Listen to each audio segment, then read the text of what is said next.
Uhali gani mtazamaji wa Chris Media, karibu sana tuzitazame taarifa mbalimbali za kiburudani, matukio mbalimbali kutoka Tanzania lakini nje ya mipaka ya Bongo. Leo ninayo mwendelezo wa tamthilia yako pendwa kabisa ya Jua Kali. Hivi unamkumbuka Ana? Hope kwamba unafahamu nini ambacho kimekuwa kikimsibu.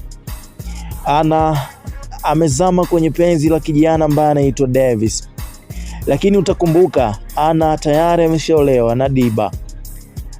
Kadri siku zinavyozidi kusogea, penzi lake kwa Davis linazidi kung'ara zaidi, linazidi kutamaraki, linazidi kuonesha nyota ya furaha na linazidi kuzizima, linazidi kuelekea gizani.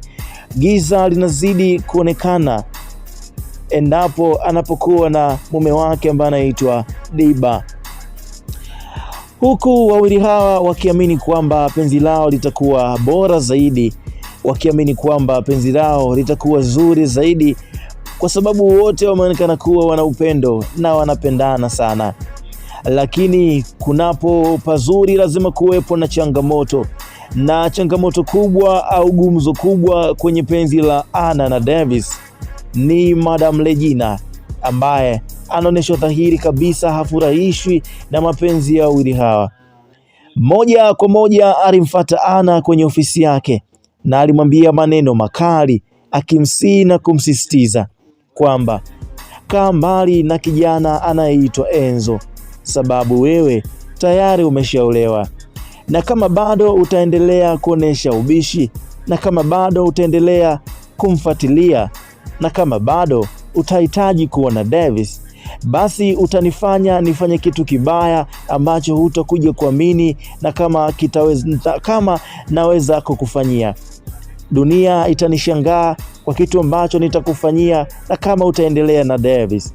Jambo ambalo lilimfanya Ana afadhaike mno. Davis akaona isiwe case, alimfuata Regina na kumwelezea machache. Please, naomba niache niwe naye. Lakini Regina alikuwa ni mtu ambaye tayari hawezi kuelewa chochote ambacho kitakuwa kinaendelea, sababu anaamini ana mikosi yake, hivyo asimpatie mikosi Davis. Ana anarudi kwa Davis na wanaamua kufunga masikio, kuziba, kutokusikia chochote kile ambacho kitaenda kuharibu penzi lao. Sasa swali kubwa kwenye tamthilia hii, hatima ya hawa wawili itakuwa vipi? Maana linapigwa vita mno. Nini kitakuwa mwisho wa tamthilia hii? Usiache kufuatilia, usiache kusubscribe, usiache kuruhusu notification kwenye simu yako ili kwanza kuzipata updates.